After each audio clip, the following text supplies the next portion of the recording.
y paso de inmediato a presentar a la invitada de hoy. Ella es Aracelis de León, directora del Instituto de la Mujer de la Universidad de Panamá. Aracelis, muy buenos días, bienvenida a Mesa de Periodistas, reconocimiento por el Día Internacional de la Mujer. Aracelis, ¿qué diagnóstico hacemos de la mujer panameña este 8 de marzo cuando empezamos a vivir mejores escenarios de la pandemia? ¿Qué ha hecho la pandemia? Como decía Fernando, la mujer ha sido la principal víctima de la pandemia. El diagnóstico que hacemos de la mujer panameña al día de hoy. Y bienvenida, Aracelis. Buenos días. En primer lugar, muchas gracias por permitirme compartir algunas ideas. Efectivamente, a pesar de que la pandemia ha golpeado a todo el mundo, en particular ha afectado a las mujeres, no solo en razón de la pérdida de empleo, la pérdida de ingresos, sino que ha duplicado y triplicado el compromiso en torno a los cuidados que todas las mujeres del mundo desarrollan en sus hogares. Sabemos que la pandemia provocó el confinamiento. Eso triplicó las responsabilidades de las mujeres en los hogares, no solo para multiplicar los escasos ingresos, sino también para como atender los trabajos online, atender la educación online y gestionar el bienestar de la familia. Cuando toda la familia está confinada 24 horas, los 365 días del año, es mucho más complicado mantener la armonía, mantener la salud, etcétera. Entonces, de verdad que la pandemia ha sido un reto extra para las mujeres alrededor del mundo. En cuanto a lo que señalaba Sabrina, yo concuerdo con ella, que hay dos retos principales pendientes. Uno, en lo que se refiere a la salud sexual y reproductiva, y luego en el acceso a la toma de decisiones, que en este momento está determinada por la participación paritaria en los torneos electorales. ¿Y cuál es el objetivo de este tema? Que las mujeres puedan participar de la toma de decisiones al más alto nivel, sencillamente porque la vida cotidiana, las necesidades prácticas de las mujeres son muy diferentes a las de los varones, y como son los varones los que toman decisiones, los que deciden las políticas públicas, la mayoría de las veces nunca tienen en el horizonte las necesidades de las mujeres, las jóvenes y las niñas, como se ha visto últimamente. Yo concuerdo con Sabrina que esos son los dos problemas más importantes que tiene la sociedad panameña, amén de que también en el empleo la participación de las mujeres es minoritaria con respecto a la de los varones. Gracias por estar con nosotros. Hoy en nuestro noticiero AM compartíamos con una de las voceras que está convocando a una marcha esta tarde su preocupación por más allá del empleo y las cifras que se han conocido luego de estos 2 años de pandemia, es la necesidad de buscar también soluciones a aquellas mujeres que están lejos de tener acceso a una jubilación, una pensión. Porque circunstancias de la vida, bueno, se quedaron para atender a sus hijos, para atender su casa, para atender a sus padres, para atender a personas con discapacidad. Y llega la vejez y esas mujeres simplemente no tienen derecho a nada en absoluto. O sea, ¿hacia dónde deben ir las políticas de Estado volcadas también hacia esa población que al parecer es más grande de lo que nosotros nos imaginamos? Así es, te agradezco la pregunta. Mira que efectivamente, jubilados varones son el doble que las jubiladas mujeres.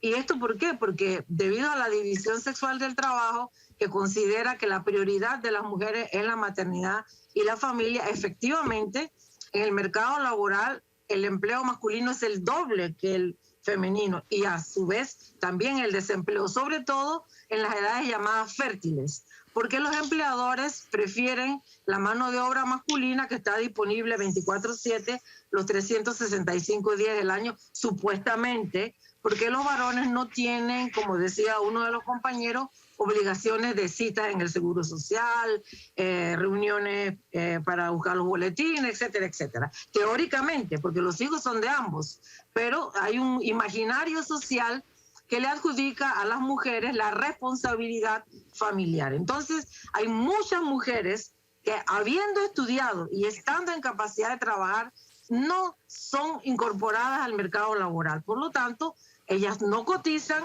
y, como señala acá Castalia, no tienen luego una jubilación que las respalde en su vejez. En algunos países esto se ha solucionado con una renta básica general, porque no solo las mujeres amas de casa o que están atendiendo a su familia no son incorporadas al mercado laboral, también hay una población con limitaciones especiales, enfermedades raras, etcétera. Entonces, hay países que han instrumentado una renta básica general. Ahora, es importante que sepamos además que esto es grave, esto de no tener ingresos propios es grave para las mujeres en el mundo entero.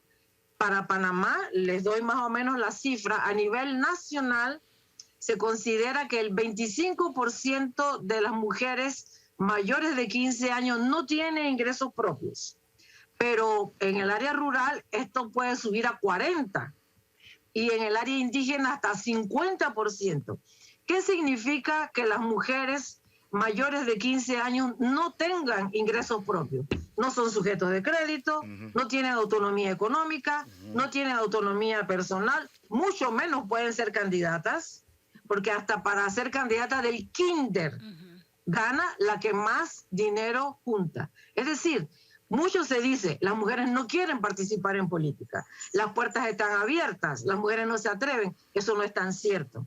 Las mujeres, muchas mujeres en Panamá no tienen ingresos propios, repito, no son sujetas de crédito y además, como señalaba también alguien ya esta mañana, las mujeres le dan prioridad, además somos socializadas para eso, para darle prioridad a la familia. Esto significa invertir una gran cantidad de tiempo en lo que hemos llamado el cuidado.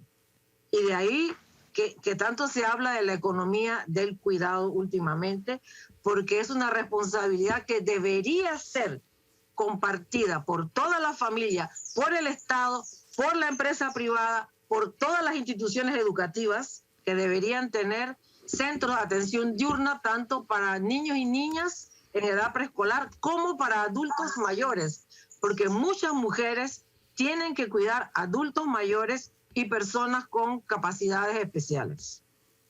Sabrina Bacal.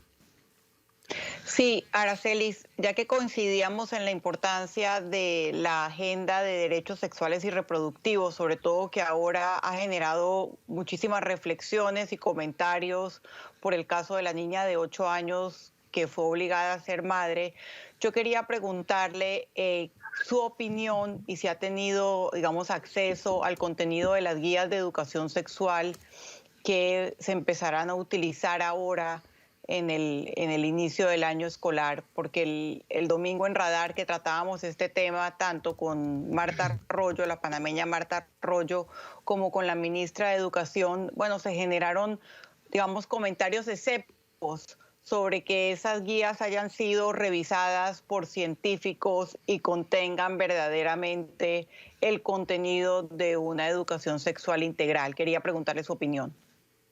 Muchas gracias, Sabrina. Mira, hay muchas críticas porque incluso se manifestó que esas guías eran para chicas que ya habían tenido embarazo en la escuela, o sea, la curita después de la herida, en primer lugar. En segundo lugar, quiero decirte que desde 2010, es decir, hace 22 años, Naciones Unidas demostró estadísticamente que la mayor brecha, la mayor desventaja entre hombres y mujeres alrededor del mundo, incluido en los países desarrollados, claro, con menor énfasis allá, en todo el mundo, la mayor brecha, la mayor desventaja entre hombres y mujeres radica en la salud sexual y reproductiva. Primero, porque todavía para algunos es tabú. Segundo, porque efectivamente los hombres no se embarazan. ¿ya? Entonces, en ausencia de educación sexual formal en las escuelas, que no existe, algunos grupos han dicho que este debe ser un trabajo de la familia, pero sabemos que no es fácil hablar de sexo. Además, la familia panameña, si la estudiamos a fondo, en este país hay una enorme cantidad de hogares con una mujer sola al frente, ¿ya? Que tiene que trabajar además, ¿ya? Yo he sabido, por ejemplo, y ha salido en los periódicos, y me lo han dicho en algunas charlas, chicas adolescentes que han dado a luz en la escuela o en el transporte o en su casa, no entiendo cómo, sin que las madres se hayan percatado de que esa chica está embarazada. Eso ha ocurrido, incluso ha salido en los medios, y a mí me lo han dicho personas adultas ya en charlas que yo he dado. Profesora, yo misma, mi mamá casi se desmaya cuando la llamó la maestra que yo estaba dando a luz en el salón. ¿Por qué puede ocurrir esto? Es una mujer que sale muy temprano en la madrugada a trabajar para poder garantizar el sustento a sus hijos y regresa en la noche, a lo mejor cuando los niños ya están dormidos. Entonces, eso de dejar la educación sexual en manos de la familia es un recurso muy frágil, diría yo, y acomodaticio, porque la familia panameña tiene muchos problemas, ¿ya? No sé si ustedes saben también que una de las mayores deudas acumuladas en el país es la famosa pensión alimenticia, porque hay varones, lamentablemente, que tienen varias casas y al final no atienden ninguna. Entonces, la educación sexual debe ser una responsabilidad del Estado y debe ser impartida en el sistema escolar desde la más temprana edad, porque estamos viendo que, bueno, esto se supo, que una niña de 8 años ha tenido un niño recientemente, inclusive por cesárea. Pero ¿cuántos casos habrá que no nos hemos enterado? Porque ahora hay mucha comunicación, pero hasta hace poco uno no tenía idea de lo que ocurría en las áreas indígenas o adentro en las áreas rurales. Inclusive, yo no sé si ustedes saben, pero todavía hay un gran subregistro de la natalidad y de la mortalidad en Panamá, sobre todo en los lugares lejanos, llámese comarcas indígenas o territorio rural lejano o disperso. Porque ya que toco este tema, también hay un gran problema en Panamá, que es con la producción de estadísticas. Las estadísticas en nuestro país todavía no están desagregadas por sexo en todos los renglones.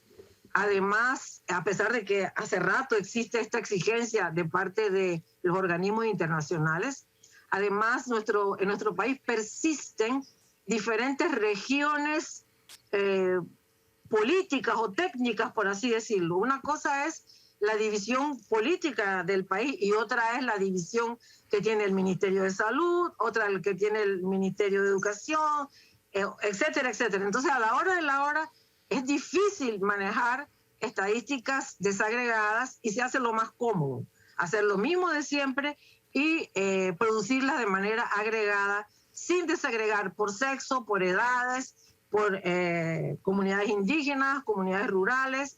Además, las estadísticas en Panamá están atrasadas y no se producen oportunamente, que lo que es indispensable para tomar decisiones de políticas públicas basadas en evidencia, como debería ser. Entonces, tenemos muchos problemas en Panamá, muchos no resueltos, además de este problema de la salud sexual y reproductiva.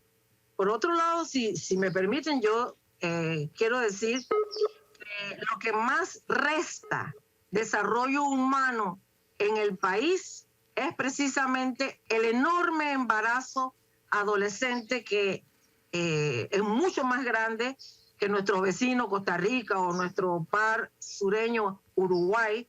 Es 4 y 5 veces más grande que el grupo de países de desarrollo humano alto al que supuestamente pertenece Panamá, porque precisamente como no hay educación sexual, el embarazo adolescente es muy alto en Panamá, es demasiado alto. Otro indicador que le resta desarrollo humano a las mujeres y al país, por ende, es la mortalidad materna. También hay una alta mortalidad materna en las áreas indígenas porque muchas mujeres no tienen acceso a la atención prenatal, ¿ya? Entonces, así mismo no nos enteramos de las pérdidas, de los abortos, de los nacimientos. Entonces, hay una gran deuda con las mujeres panameñas en el tema de salud sexual y reproductiva. Ahora, repito, ha sido un escándalo porque trascendió a los medios. Yo quiero que nos preguntemos cuántos casos pasan desapercibidos o no nos enteramos. Por otra parte, la vida de esta niña ya está fracturada, por decir una palabra, para siempre. Fernando Martínez. Buen día, Fernando. Te dejé de último porque primero las damas, más un día como hoy, Nando. Sí, no tengo ningún problema con eso.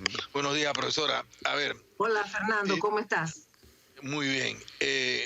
Me gustaría su diagnóstico de las políticas públicas, o sea, ¿qué hemos hecho?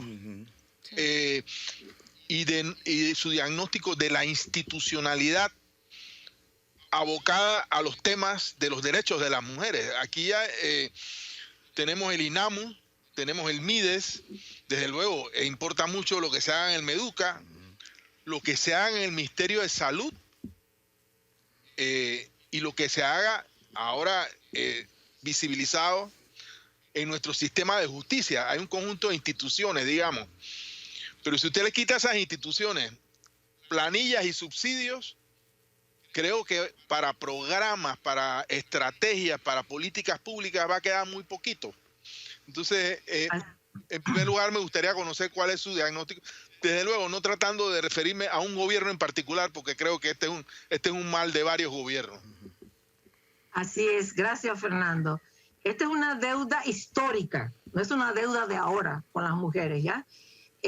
Tenemos muchas deudas con las mujeres. En primer lugar, te repito, las políticas públicas no se elaboran, no se diseñan, no se ejecutan en base a evidencias científicas.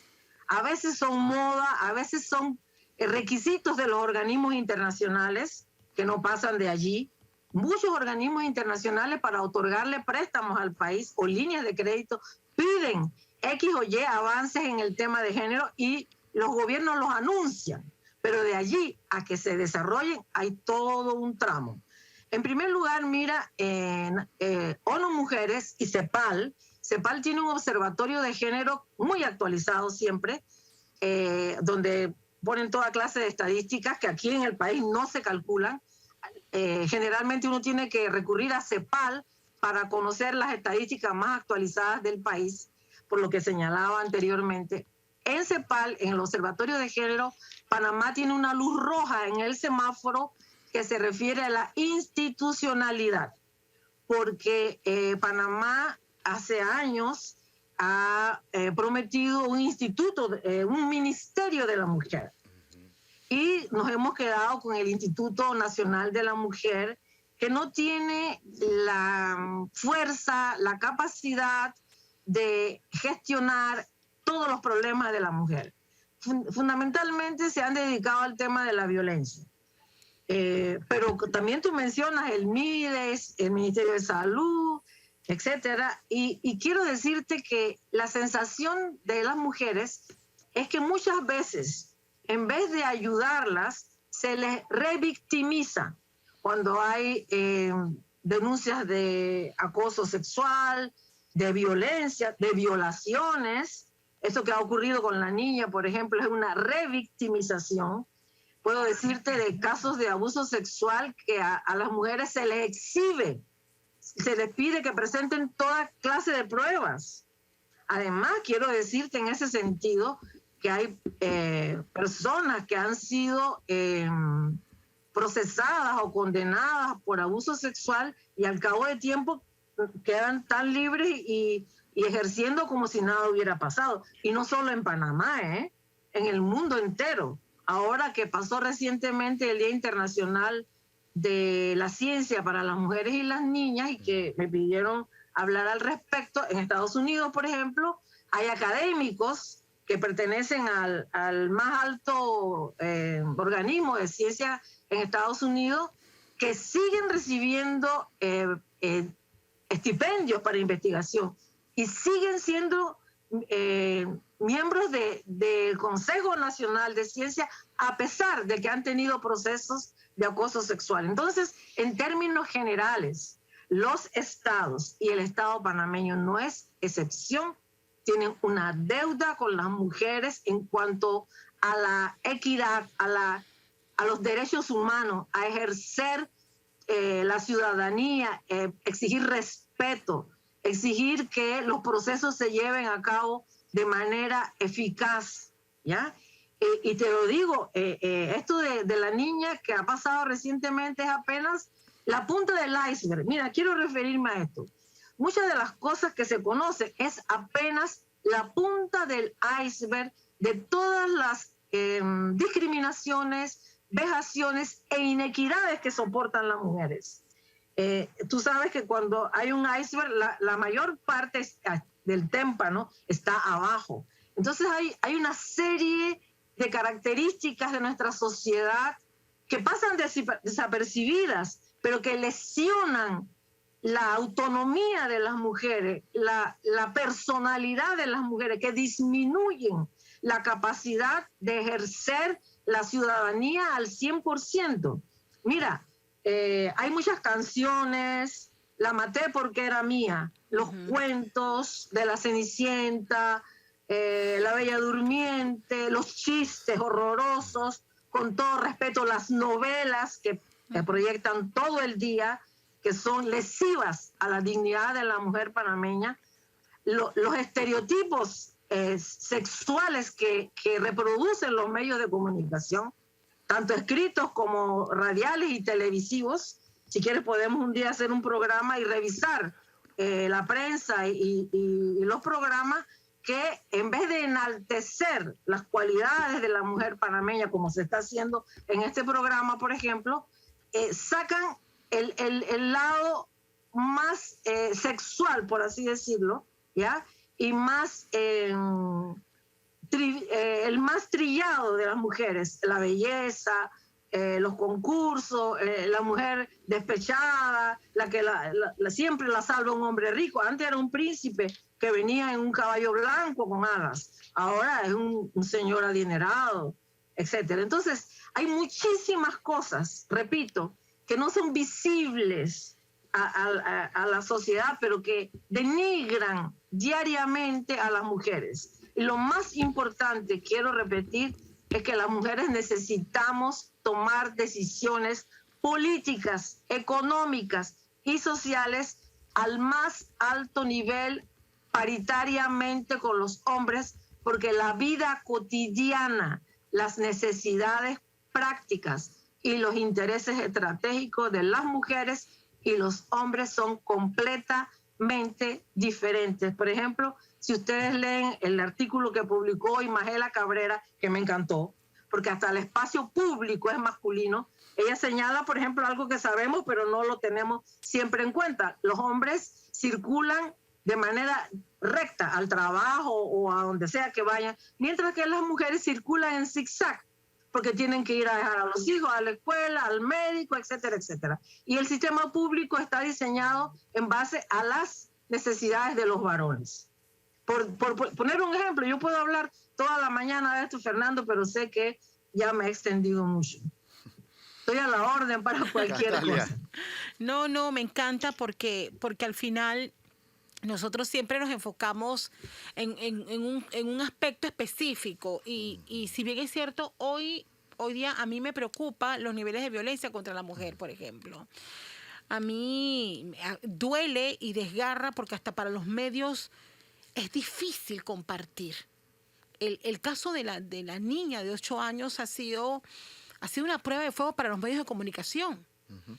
Que incluso, profesora, han sido cuestionados, y yo siempre soy una periodista abierta a las críticas porque en este oficio aprendemos todos los días más cuando uno tiene la tarea de informar y orientar a la población. Entonces, si uno no recibe críticas y se orienta y corrige, pues ¿cómo vamos a hacer mejor nuestro trabajo? Pero ha sido muy difícil Porque cuando empezó el debate ético y nos enteramos del caso, por ejemplo, decíamos, pero ¿cuál es nuestro deber? ¿Nuestro deber es ocultar una realidad tan terrible como esa? ¿O nuestro deber es preguntar, caramba, qué pasó aquí? Si las instituciones jugaron o no tempranamente el rol que tenían que jugar. Nuestro deber es preguntar por qué en una familia nadie se da cuenta de una situación así, dejar que una niña avance tantos meses en un embarazo. Nuestro deber es preguntar si se abre o no el debate sobre el derecho al aborto para una víctima de violencia sexual. Entonces son tantas cosas que yo pienso que en una sociedad, y con todo respeto, a veces tan hipócrita porque somos una sociedad hipócrita que en medio de la hipocresía nos seguimos revolcando en nuestros errores que están llevando a más mujeres muertas, a más niñas violentadas y a más familias fragmentadas. Entonces yo le digo a todas estas instituciones, entonces sumémonos, porque nosotros como medios también necesitamos orientación, porque nosotros como medios también somos conscientes del rol que tenemos que ejercer en nuestra sociedad y por amor a Dios también necesitamos de vez en cuando de luces que nos guíen ante una realidad que cada día nos estalla en la cara y que tristemente se queda muchas veces en el debate del día, pero pasan los meses, viene otro escándalo y perdemos la oportunidad de hacer las cosas mejor.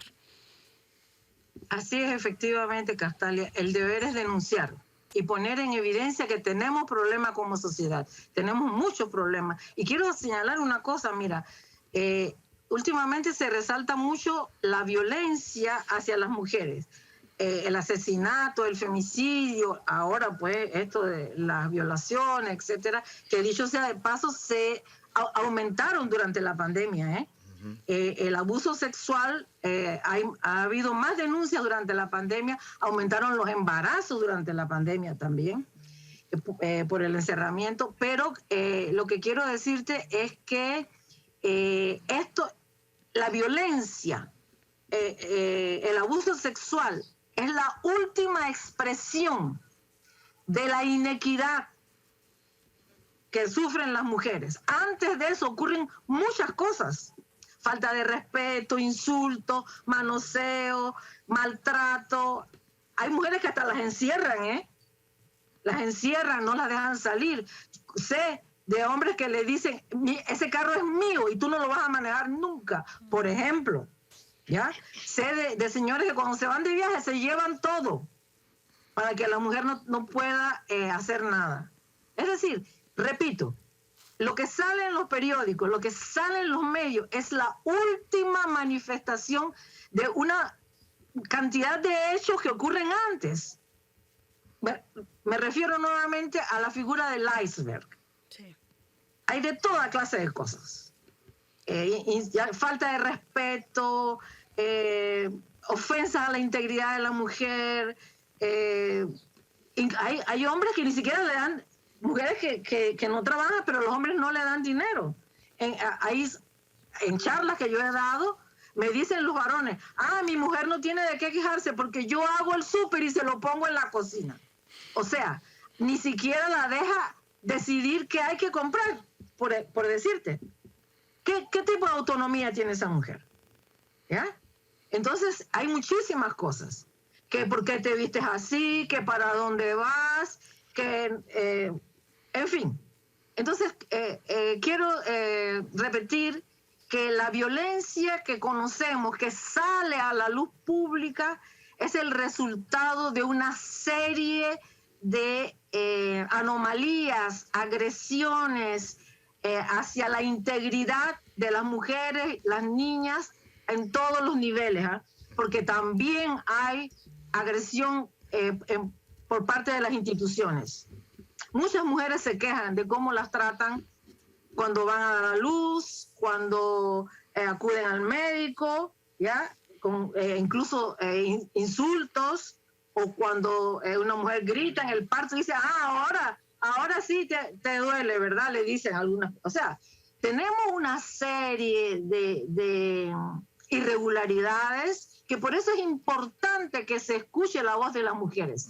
Repito, la vida cotidiana de las mujeres es completamente diferente a la vida cotidiana de los varones. Actuamos en diferentes órbitas, por eso es importante que la mujer esté en la toma de decisiones al más alto nivel del Estado. Sabrina, te escuchamos. Sí, coincido con usted y con Castalia, primero en lo de la hipocresía, pero también en lo de que este caso de la niña de 8 años que fue obligada, porque no hay otra forma de decirlo, a ser madre, nos muestra cuán mal estamos en los derechos sexuales y reproductivos de la mujer y en general en el tema de violencia sexual contra la mujer. Yo quisiera preguntarle desde su posición como directora del Instituto de la Mujer de la Universidad de Panamá, ¿qué propondría con las cifras que tenemos alarmantes de embarazos adolescentes en el país y específicamente con estos casos donde no sabemos exactamente por qué no se dio un aborto terapéutico? Si fue negligencia de las autoridades médicas, si fue una decisión de la familia. ¿Qué propondría usted? Porque además de la violación de esta niña, digamos, hay otra aberración, y es que se le haya puesto en peligro su vida al obligarla a tener una cesárea a los 8 años de edad. O sea, ¿qué hacer con estos casos? Porque este es un caso que realmente le ha dado la vuelta al mundo, pero más allá de la noticia, tiene que hacernos tomar decisiones como sociedad. Aprovecho, me ha estado escribiendo la ministra del MIDES, diciéndome que ella está trabajando con la bancada independiente en un proyecto de educación sexual, en un proyecto de esterilización, y que también están trabajando en un sistema nacional de cuidados para el adulto mayor, sabiendo que este cuidado recae especialmente en las mujeres. Son algunos de los programas que quiere comunicar el MIDES sobre el tema de la mujer. Pero vuelvo a mi pregunta, ¿qué hacemos con estos hechos, directora? Gracias, Sabrina. Efectivamente, la realidad supera cualquier cosa que imaginemos. Y definitivamente, pues, a esta chica no se le debió obligar a ser madre a los 8 años.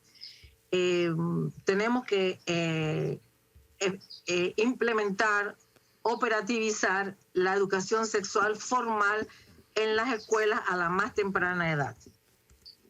Además, a esta niña se le debió haber en su momento dado la oportunidad de abortar, ¿ya? No obligarla a ser madre, porque una niña de 8 años no puede ser madre, me perdonan. Una niña de 8 años lo que tiene que hacer es jugar, estudiar, aprender, ¿ya? Y qué bueno, pues, que se está trabajando en un sistema de atención a los niños y niñas en la edad preescolar. Profesora, y a un sistema también de atención a los adultos mayores. Profesora, si me permite, y disculpe, ¿quién decide eso? Porque definitivamente la niña de 8 años no lo decida, pero ¿quién lo debe definir? ¿El Estado, un médico, los padres? ¿Quién decide eso? Todos en conjunto. El Estado tiene una obligación de darle protección a esa niña. Me imagino que los padres no deben haber tenido mayores recursos o conocimientos, pero el Estado, a través de las instituciones, debió haberle dado la oportunidad a esa niña. Y es más, debió haber tomado cartas en el asunto antes, no cuando ya era demasiado tarde. Y repito, este es un caso que hemos sabido, quién sabe cuántos han ocurrido y no nos hemos percatado. Tenemos una sociedad con muchos problemas de valores, de derechos humanos violentados. Tenemos que trabajar más en eso, ¿ya? Supuestamente somos un país de desarrollo humano alto, pero tenemos muchísimos problemas, muchísimas desigualdades, muchísima disparidad entre los diferentes grupos humanos, entre las diferentes regiones de este país. Tenemos mucho que hacer en pro de la igualdad de oportunidades y la igualdad de derechos. A esta niña se le violentaron todos sus derechos. tenemos que trabajar más en la educación sexual. Alguien que conoce el tema me dice que como la niña estaba bajo la tutela de la Secretaría Nacional de la Niñez y Adolescencia y Familia, es decir, el Estado, el que tenía la patria potestad, y solo el Estado podía decidir si la niña iba a abortar o no.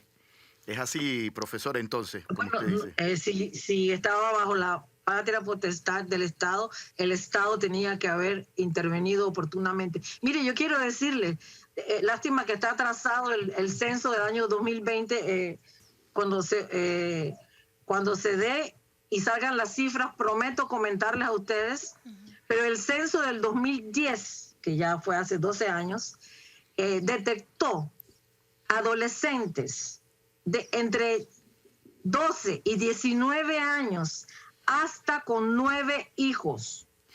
Esto es imperdonable para un país que se dice moderno y que supuestamente tiene desarrollo humano alto. Hay muchas chicas, ustedes pueden buscar en la cifra del Instituto Nacional de Estadística y Censo, hay muchas chicas adolescentes con varios hijos. Repito, en el censo del 2010 salieron chicas con hasta 9 hijos. Obviamente, una joven, una adolescente con 9 hijos no tiene vida propia, no tiene autonomía ni física, ni económica, ni política, ni personal, ni tiene futuro, ni tiene perspectivas, ni autoestima. El Estado es el que permite eso. Este es un caso, repito, que hemos visto ahora. Yo les puedo mandar ese cuadro del censo del 2010 y ustedes se van a estar sorprendidos de la cantidad de chicas que tienen varios hijos antes de llegar a tener cédula. Esto no es nuevo. Esto no es nuevo. Profesora, el Estado tiene la responsabilidad. ¿Me escuchan? Sí, Fernando. ¿Sí? Perdón, sí. Escuchándola, profesora, no me quedó otra alternativa que ir a lo que yo llamaría el fondo ideológico del tema, porque esto obviamente tiene un fondo ideológico en base al cual una propuesta de Estado patriarcal, conservador, se enfrenta a una visión de un mundo totalmente cambiante, por decirlo de alguna manera.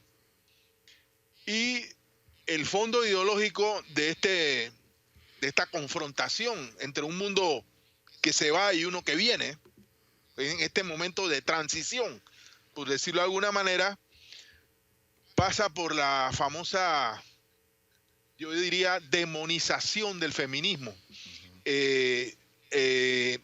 tratándolo como una doctrina de género, como una especie de apuesta contra natura a lo que sería el futuro de la humanidad. ¿Cómo enfrentamos este asunto en el cual están implicados muchos de los conceptos que se han discutido aquí? Los derechos de las mujeres, los de las niñas, el papel del Estado, el aborto, la injerencia de concepciones, yo diría, arropadas bajo el paraguas de las religiones, de algunas religiones, en estos temas que tienen que ver con los derechos de las mujeres. Efectivamente, Fernando, esto es un problema ideológico, un problema político, y responde, como dices tú, al cambio de época. En muchas cosas estamos en el siglo XXI, sobre todo en lo que se refiere a tecnología, digamos, pero en cuanto al imaginario social, a lo que hemos heredado de la cultura y la historia, algunas todavía estamos en el siglo XIX. Tenemos un gran problema cultural, por así decirlo, ¿ya? Como señalas tú, algunas personas demonizan el feminismo, pero el feminismo no ha hecho otra cosa que reclamar la igualdad de derechos para hombres y mujeres. Además, quiero señalar otra cosa, los estereotipos, el orden sexista marcado por el patriarcado, no solo ha perjudicado a las mujeres, también ha perjudicado a los hombres. no todos los hombres son como representa el ideal del patriarcado, fuerte, poderoso, mantienen el hogar, etcétera. Entonces, ni las mujeres tampoco son sumisas. Entonces, definitivamente, el imaginario social, que es lo más difícil de transformar, se ha quedado rezagado en cuanto a los adelantos que ha tenido, por ejemplo, la ciencia y la tecnología. Y lo que tenemos que hacer es estudiar, capacitar, divulgar, prepararse. Y en eso estamos, por ejemplo, en las universidades. Ese es el sentido de ser del Instituto de la Mujer de la Universidad de Panamá. Transmitir conocimientos, dar oportunidades que se preparen en estos temas, no solo a personal de la universidad, sino también de los ministerios, de organismos no gubernamentales, etcétera. No es fácil cambiar el imaginario social, es lo más lento de cambiar. Y efectivamente, como dices tú, las religiones perpetúan estos estereotipos, estos roles que están muchas veces en la sangre de las personas, por así decirlo, ¿no? Es muy difícil, pero hay que hacerlo. Hay que hacerlo. La realidad nos muestra que queda mucho por hacer, mucho por aprender, mucho por divulgar y mucho por contribuir con los derechos humanos y la igualdad entre hombres y mujeres. Mientras nosotros no superemos la brecha que hay en términos de empleo, de salario, de oportunidades en la toma de decisiones, mientras no se mejoren los estereotipos totalmente sexuados que se tienen de las mujeres, no lograremos avanzar como sociedades hacia el siglo XXI, que ya estamos adentrados en el siglo XXI. Todavía estamos en algunos casos viviendo, algunos en el XIX y otros en el temprano siglo XX. Tenemos que dar un salto cualitativo en lo que se refiere a la cultura, a la ideología, al entendimiento de lo que es la igualdad y la verdadera democracia. La democracia no puede ser solo para un grupo. La democracia es para toda la sociedad e implica la participación activa, decisiva y paritaria de hombres y mujeres. Aracelis de León, doctora en Economía y especialista en Economía y Género, actual directora del Instituto de la Mujer de la Universidad de Panamá, catedrática de la Universidad de Panamá. Aracelis, gracias. Gracias por tus palabras, muy interesante la reflexión. Muchísimas gracias, muy interesante la reflexión y el poner en contexto y entender la realidad de la mujer en este 8 de marzo del 2022, una realidad que ya viene muy golpeada por nuestras sociedades desiguales, pero aún mucho más precaria por la situación de la pandemia.